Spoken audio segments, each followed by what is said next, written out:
Welcome to Nanak classes. दोस्तों, Nanak classes के YouTube channel पे आपका स्वागत है। आज है 11 जुलाई 2021 और 11 जुलाई 2021 के जितने भी most important Rajasthan current affairs के क्वेश्चन बनते हैं, आज हम उनका डिस्कस करेंगे। पूरा वीडियो ध्यान से देखना और लास्ट में मैं आपसे क्वेश्चन पूछूंगा जिनके जवाब आपको कमेंट बॉक्स में देने। दोस्तों, वीडियो अच्छा लगे लाइक कर देना, शेयर कर देना। अगर आप चैनल पे नए हैं तो इसको सब्सक्राइब कर लेना और इसके पास लगे बेल आइकन के घंटे को दबा लेना ताकि जो भी वीडियो अपलोड हो आप तक उसका नोटिफिकेशन पहुंच के। सभी विद्यार्थियों का इस चैनल पे हार्दिक स्वागत है। सभी को गुड मॉर्निंग। और काफी दिनों से आपको राजस्थान करंट अफेयर्स की क्लास नहीं मिल रही थी, तो आज अब से आपको कंटिन्यूज मिलेगी। लगभग पिछले 3 से 4 दिनों की क्लास आपको उपलब्ध नहीं है, तो ये जितनी भी है वो सारी हम आगे आने वाले 3-4 दिनों में जितने भी करंट अफेयर्स के क्वेश्चन बनते हैं उन सबका साथ लेके उनका काम, जितने भी क्वेश्चन थे इंपॉर्टेंट, उनकी भरपाई करेंगे और लगातार चलते रहेंगे। तो शेयर कर दो फटाफट वीडियो को और लाइक कर दो। पहला क्वेश्चन आपके सामने, राजस्थान का चौथा हॉकी एस्ट्रोटर्फ स्टेडियम कहाँ बनेगा? राजस्थान का चौथा हॉकी एस्ट्रोटर्फ स्टेडियम कहाँ बनेगा? इसको मंजूरी मिल चुकी है। मैंने बहुत बार इस क्वेश्चन को बता दिया कि राजस्थान का चौथा हॉकी एस्ट्रोटर्फ स्टेडियम है वो उदयपुर के अंदर बनेगा, लेकिन इतने दिन सिर्फ प्रस्तावित था, अब इसको मंजूरी दे दी गई है। तो देश का तो चौथा और राजस्थान का भी चौथा, यानी प्रदेश का चौथा, ये प्रदेश का चौथा वह किसी विश्वविद्यालय में पहला हॉकी का अंतरराष्ट्रीय स्तर का ब्लू एस्ट्रोटर्फ स्टेडियम उदयपुर के मोहनलाल सुखाड़िया विश्वविद्यालय में बनेगा। अब ये एस्ट्रोटर्फ का मतलब क्या हुआ? एस्ट्रोटर्फ का मतलब क्या हुआ? वो स्टेडियम, वो स्थान जहां पे घास लगेगी, घास होगी, लेकिन घास कैसी होगी? कृत्रिम घास होगी। कैसी?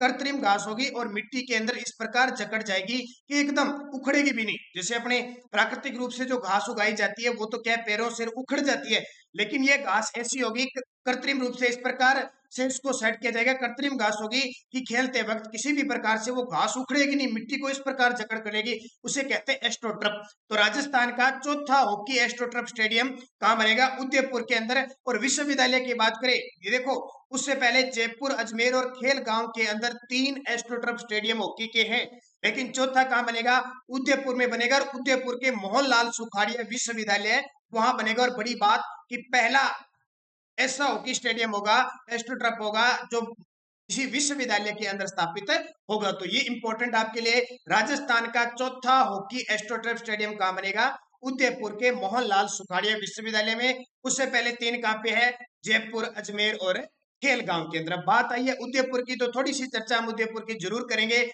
ये है, सामने देख सकते हो उदयपुर, जिसकी आकृति ऑस्ट्रेलिया के समान है। इसकी सीमा इधर गुजरात से लगती है।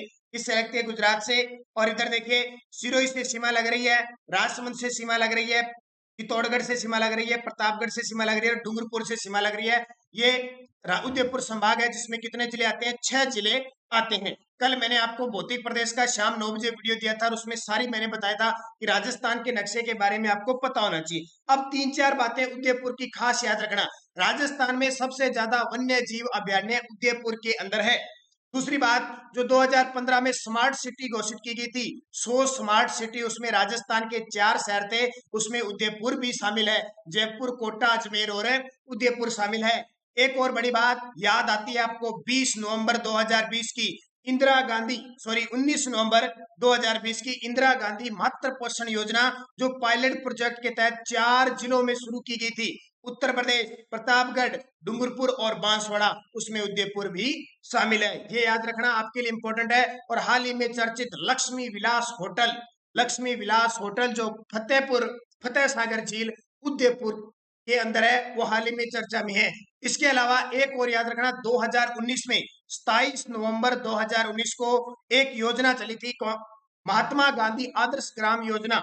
महात्मा गांधी आदर्श ग्राम योजना, उसमें याद रखना उदयपुर की कागदी ग्राम पंचायत को चुना गया था। पहली ग्राम पंचायत राजस्थान की किस योजना के तहत? महात्मा गांधी आदर्श ग्राम योजना 27 नवंबर 2019 को शुरू की गई थी। उसके तहत राजस्थान के उदयपुर जिले के कागदी ग्राम पंचायत को पहला चुना गया था। ये भी चर्चा में है। इसके अलावा राजस्थान का पहला अंगदान स्मारक तो है, याद रखना, अंगदान स्मारक जयपुर के अंदर, जबकि देहदान स्मारक वो है उदयपुर के अंदर स्थापित किया गया। तो इतनी बात आपको उदयपुर के बारे में ध्यान रखनी है। इसके अलावा उदयपुर में भारतीय लोक कला मंडल का मुख्यालय है, पश्चिमी सांस्कृतिक कला केंद्र का मुख्यालय, बहुत सारी चीजें, लेकिन मुख्य आपको करंट से मैंने रूबरू करवा दिया। अगला क्वेश्चन देखिए, राजस्थान की पहली बालक जनजाति हॉकी अकेडमी कहां शुरू की जाएगी? राजस्थान की पहली बालक जनजाति हॉकी अकेडमी कहां शुरू की जाएगी? वो भी उदयपुर के अंदर शुरू की जाएगी। तो राजस्थान की पहली बालक जनजाति हॉकी अकेडमी उदयपुर में शुरू की जाएगी। इसके साथ बालिका हॉकी अकेडमी भी शुरू की जाएगी। यानी बालक जनजाति और बालिका हॉकी अकेडमी कहां शुरू की जाएगी? हाल ही में अभी फैसले लिए गए हैं राज्य सरकार के द्वारा, वो सारी बातें मैं आपको बता रहा हूं। तो उदयपुर और उदयपुर के बारे में मैंने आपको चर्चा बता दी। देखिए, इसके अलावा हमारी आप टेलीग्राम पे जाइए और Nanak classes Rajasthan current affairs नाम से हमारा ग्रुप बना हुआ है, टेलीग्राम पे ज्वाइन जरूर कीजिए, ताकि आपको पीडीएफ करंट अफेयर्स के लिंक, इसके अलावा जो भी मुख्य समाचार है वो आपको मिल सके। और जो बीएसटीसी के विद्यार्थी हैं जो तैयारी करें उनके लिए बताता हूँ, इस तारीख को बढ़ा दिया गया है। 19 जुलाई फॉर्म भरने की तारीख है, वो फिक्स कर दी गई। पहले जो 10 जुलाई थी, अब उसको 19 जुलाई कर दिया है। तो वो भी सूचना आपको दी जा रही है। बाकी आप टेलीग्राम ज्वाइन कीजिए, उस पर आपको पीडीएफ सूचना वगैरह सब प्राप्त हो रही है। मुख्यमंत्री कोरोना सहायता योजना में कौन सा जिला प्रथम स्थान पे रहा है? मुख्यमंत्री कोरोना सहायता योजना में कौन सा जिला प्रथम स्थान पे रहा है? तो इसका उत्तर हो जाएगा सवाई माधोपुर। देखो, पिछले 3-4 दिनों से आपको करंट अफेयर्स नहीं मिला, मुझे खेद है इस बात का कि आपने खूब इंतजार किया, लेकिन मैं दे नहीं पाया, क्योंकि मैंने आपको बता दिया था मैं कुछ दिनों के लिए घूमने गया था, इसलिए आपको नहीं दे पाया। लेकिन अब आपको लगातार जो पीछे 3-4 दिनों की है वो सब भरपाई की जाएगी, और सारे टोटल आपको क्वेश्चन एक भी नहीं छोड़ूंगा, सब आपको प्राप्त हो जाएंगे। धैर्य बनाए रखिए, सपोर्ट कीजिए, लाइक कीजिए, शेयर कीजिए ज्यादा से ज्यादा। मैं आपके साथ हूं, तो आप हमारे साथ लगातार एक कारवां जुड़ता जाएगा हमारा। तो देखिए, मुख्यमंत्री कोरोना सहायता योजना, ये योजना कौन सी है? कुछ दिन पहले मैंने आपको बताया था कि जो बच्चे अनाथ हो गए, इनके लिए सरकार ने प्रति माह 2500 रुपए राशि का प्रावधान किया था। तत्काल 1 लाख रुपए देने की घोषणा की थी, और 18 वर्ष की आयु पूर्ण होने पर 5 लाख रुपए देने की घोषणा की थी। शायद आपको याद होगा, वो मुख्यमंत्री कोरोना सहायता योजना थी। क्या थी? दोबारा बताता हूँ। जो बच्चे कोरोना की वजह से उनके माता पिता की मृत्यु होगी, अनाथ हो गए, उन बच्चों के लिए सरकार प्रति माह 2500 रुपए, तुरंत प्रभाव से 1 लाख रुपए, और 18 वर्ष की पूरी उम्र होने के बाद 5 लाख रुपए का प्रावधान किया था।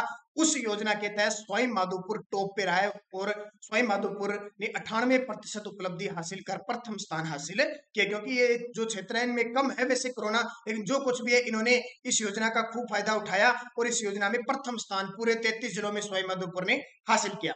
सवाई माधोपुर ने समाज कल्याण विभाग की योजनाओं के क्रियान्वयन में भी चौथा स्थान हासिल किया। तो आप समझ गए होंगे। इसके अलावा विधवा जो महिलाएं थी उनके लिए 2500 रुपए, 1500 रुपए प्रति माह की घोषणा की थी। तो सवाई माधोपुर टॉप में रहा। थोड़ी सी बात मैं सवाई माधोपुर की जरूर करूंगा, ज्यादा नहीं करूंगा, क्योंकि हमारे पास टाइम कम है, हम बहुत ज्यादा क्वेश्चन भी करने वाले हैं। सवाई माधोपुर की बात करें तो सबसे पहले इसकी सीमा देखिए, मध्य प्रदेश के साथ लग रही है सवाई माधोपुर की सीमा। इधर धौलपुर, इधर आपका ये भरतपुर गिलहरी के समान।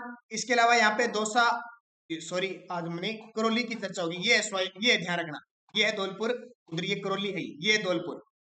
ठीक है, इसकी बात करें धौलपुर की, जो लाल रंग से है ना, ध्यान रखना, ये है धौलपुर, मैंने वो करौली वाला देख लिया। ये है सवाई माधोपुर। बात किसकी कर रहे हैं? सवाई माधोपुर की। सवाई माधोपुर की बात करें तो सवाई माधोपुर में एक तो चर्चा में झूमर बावड़ी, जो सवाई माधोपुर के रणथंभौर के अंदर है, झूमर बावड़ी पेपर में पूछी जा सकती है। इसके अलावा यहाँ पे इसरदा बांध है, इसरदा बांध बनास नदी पे बना हुआ है, पेपर में पूछा जा सकता है। इसरदा दौसा पेयजल परियोजना है, ये भी आपको बताया। इसके अलावा यहाँ पे खस घास होती है, कौन सी खस घास? जो 3 जिलों में प्रसिद्ध है, टोंक, भरतपुर और सवाई माधोपुर की। ये याद रखना, 3 इंपॉर्टेंट है, परीक्षा में पूछा जा सकता है। इसके अलावा सवाई माधोपुर की ज्यादा इंपॉर्टेंट नहीं है, यहाँ सबसे ज्यादा जो रणथंभौर दुर्ग है वो सबसे ज्यादा प्रसिद्ध है, हमीर की आन बान शान का प्रतीक रणथंभौर अभ्यारण्य है, जो राजस्थान की पहली बाघ परियोजना में शामिल है, ये भी पता है। सबसे ज्यादा ये सवाई माधोपुर चर्चित रहता है रणथंभौर के कारण। और एक यहाँ पे चंबल, बनास और सीप नदी का संगम होता है रामेश्वर के स्थान पर, ध्यान रखना, ये चीजें आपके लिए इंपॉर्टेंट है। अगला, मोदी मंत्रिमंडल 2.0 में, यानी नरेंद्र मोदी जी की जो मंत्रिपरिषद है, अभी हाल ही में मंत्रियों का विस्तार किया है, नए मंत्री बनाए गए हैं। 43 जो नए मंत्री बनाए गए, उसमें राजस्थान कोटे से किस मंत्री को कैबिनेट मंत्री के रूप में चुना गया? जाहिर सी बात है, कैबिनेट मंत्री में चुना गया तो पेपर में निश्चित रूप से पूछा जाएगा। तो भूपेंद्र यादव, सीधा याद रखना। और आप पढ़ चुके हैं इन चीजों को, हालांकि मैं पीछे वाले क्वेश्चन साथ में फटाफट करवा दूंगा ताकि आपका पीछे का रिविजन खराब न हो। तो भूपेंद्र यादव मूलतः अजमेर निवासी थे, निवासी हैं और राज्यसभा सांसद है राजस्थान से, ये याद रखना। पार्टी तो भाजपा है क्योंकि भाजपा में मंत्री बने हैं।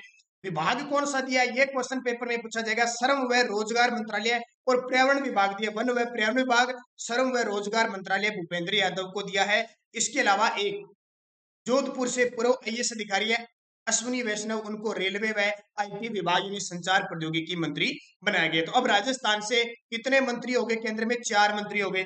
कौन कौन से, एक तो अर्जुन राम मेघवाल और एक कैलाश चौधरी, ये दो तो राज्य मंत्री हो गए। अर्जुन राम मेघवाल संसदीय मंत्री है और भारी उद्योग मंत्रालय है इनके पास, ध्यान रखना, राज्य मंत्री है। कैलाश चौधरी कृषि राज्य मंत्री है। इसके अलावा बहुत बड़ा नाम है गजेंद्र सिंह शेखावत, गजेंद्र सिंह शेखावत जो राजस्थान में कैबिनेट में है। और कौन सा पद है, जल शक्ति संसाधन मंत्री है। 2 कैबिनेट के बन गए और 2 राज्य मंत्री बन गए। तो भूपेंद्र सिंह यादव भी किस में बने, कैबिनेट में बने, ध्यान रखना, मंत्रिमंडल के सदस्य बने हैं, न कि राज्य मंत्री। ध्यान रखना, भूपेंद्र यादव सॉरी। विभाग कौन सा, श्रम व रोजगार मंत्रालय, इसके अलावा वन व पर्यावरण मंत्रालय इनको दिया गया है। तो याद रखना, पेपर में यहां से पूछा जा सकता है। और भी आगे मैं डिटेल बताऊंगा, आज मैंने इतनी चीज आपको बता दी। तो तस्वीर देख लेना आप, ये है भूपेंद्र यादव।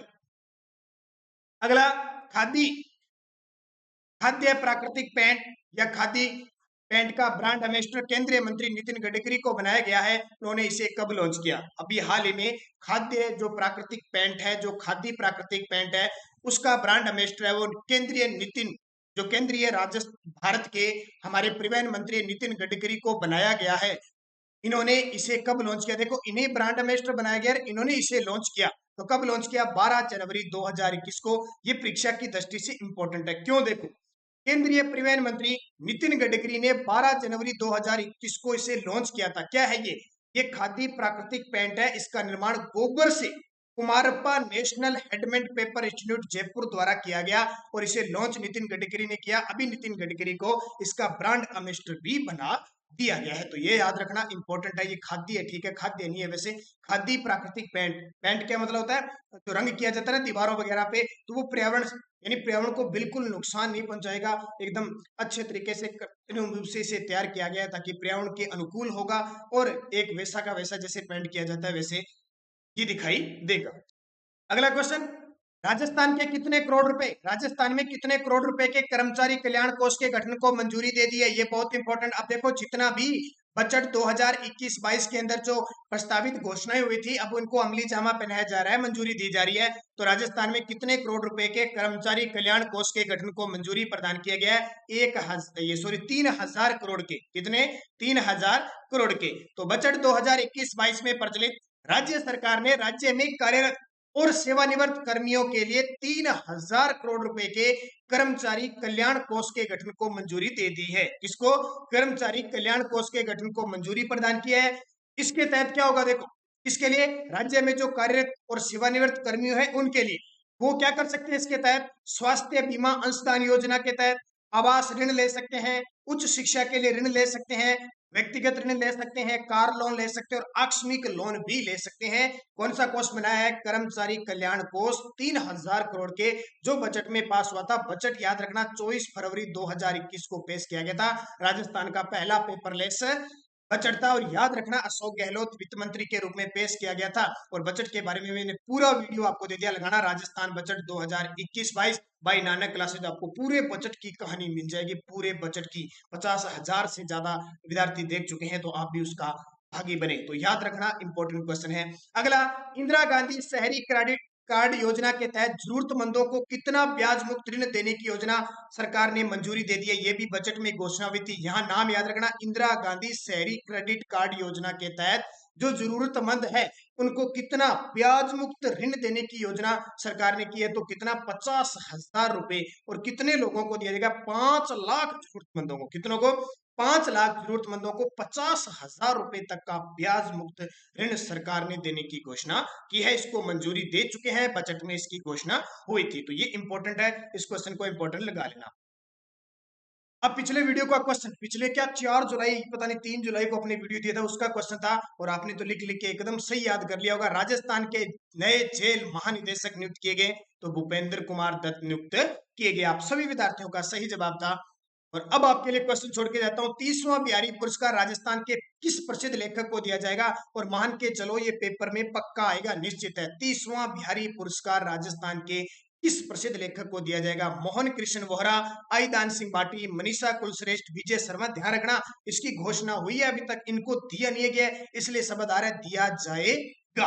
और एक और सूचना मैं आपको बता देता हूं, ये सूचना है कि राजस्थान करंट अफेयर्स की हमारी बुक तैयार हो चुकी है 1000 प्लस क्वेश्चन की। जनवरी से जून 2021 तक कोई भी विद्यार्थी अगर इसे ई बुक है पीडीएफ के रूप में खरीदना चाहता है तो वो संपर्क कर सकता है 809449 6272 पे। आप इस नंबर पे गूगल पे, फोन पे, पेटीएम की व्यवस्था है, इस नंबर पे आप 100 रुपए पे कीजिए और इसी नंबर पे व्हाट्सअप करके मुझसे पीडीएफ ले सकते हो। बहुत खास है आपके लिए। इस पीडीएफ के साथ साथ आपको 2020 की मिलेगी, आर्थिक समीक्षा भी मिलेगी, आपको बजट का मैटर भी मिलेगा, योजना, पुरस्कार, खेल प्रदर्शन वो भी अलग से मिलेंगे, ये तो आपको मिलेंगे। और इसकी खासियत ध्यान रखना, इसकी खासियत हमने ये बनाई है कि जनवरी से जून लास्ट 6 मंथ का क्वेश्चन प्लस मुख्य तथ्य, जैसे आपको करंट में करवाया जाता है वैसे मुख्य तथ्य करवाया जाता है। तो तैयार रहिए और इस बुक को जरूर कीजिए। जो राजस्थान पुलिस, एसआई और कॉलेज लेक्चरर के अलावा वनपाल, वन रक्षक, जेवीएनएल, आरवीएनएल जितने भी विद्यार्थी तैयारी करें उनके लिए रामबाण साबित होगी। खास करके अभी एसआई का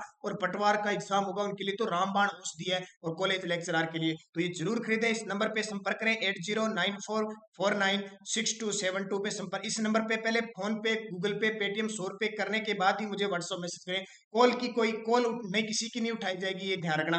तो आप मैसेज व्हाट्सएप पे ही पूछा जा सकता है। अब यस्टरडे डोज क्या थी? राजस्थान का सबसे ऊंचा पठार, राजस्थान का सबसे ऊंचा पठार उड़िया का पठार सिरोही में है। लसाड़िया का पठार राजस्थान के किस जिले में है? उदयपुर में है। वीर तेजा जी का जन्म कहाँ हुआ? तो खरनाल नागौर के अंदर हुआ। राजस्थान की प्रथम औद्योगिक नीति कब लागू हुई? 1978 में। और क्रिकेटर रवि बिश्नोई का संबंध किस जिले से? जोधपुर से। 5 क्वेश्चन आपसे पूछे थे, बहुत सारे विद्यार्थियों ने सही जवाब दिए थे, उन सभी को हार्दिक शुभकामनाएं। और नेक्स्ट डोज, केसरी सिंह भारत की कर्म भूमि कौन सा स्थान रहा? ये आपको बताना है। केसरी सिंह भारत की कर्म भूमि कौन सा स्थान रहा? इनका जन्म कहाँ हुआ था, इनकी मृत्यु कहाँ हुई थी, इनका कर्म भूमि, ये क्वेश्चन बहुत इंपॉर्टेंट है। जांगल, जांगल जनपद है, उसकी राजधानी का नाम क्या था? राजस्थान में रेलवे के कितने जोन आते हैं? राजस्थान में रेलवे के कितने जोन आते हैं? करौली प्रजामंडल की स्थापना कब हुई? और प्रथम मुगल मेवाड़ संधि कब हुई? ये आपको याद रखना है। रोज 9 बजे आपको क्लास मिलती है किसकी? राजस्थान जीके टेस्ट की। अब तक हम 67 जीके टेस्ट दे चुके हैं। और ध्यान रखना, आज आपको उसमें मिलेगा पूर्वी मैदानी प्रदेश का टॉपिक मिलेगा, और उसके बाद में हम आरबीएससी की जो किताब है, आरबीएससी की 6ठी से 12वीं तक की किताब का संग्रह लगातार लेके जाएंगे। अब ये पांचों के पांचों क्वेश्चन उसी आरबीएससी एनसीईआरटी की बुक से लिया गया है। तो ये क्वेश्चन आपके लिए। वीडियो को जाते जाते लाइक जरूर करना, शेयर करना, क्योंकि 3-4 दिनों से हमने क्लास को वापस रूटीन किया, तो जो विद्यार्थी हमसे हट चुके हैं उनको जरूर ना साथ शेयर करना। टेलीग्राम, व्हाट्सएप ग्रुप पे लगातार हम पिछले 3-4 क्वेश्चनों की भरपाई करेंगे। और जिस विद्यार्थी ने भी मेरी यात्रा के दौरान, मैं जहाँ घूमने गया था, मुझे धन्यवाद कहा था, उन सभी को प्रत्यक्ष एवं परोक्ष से मेरी तरफ से धन्यवाद। जय हिंद, जय भारत।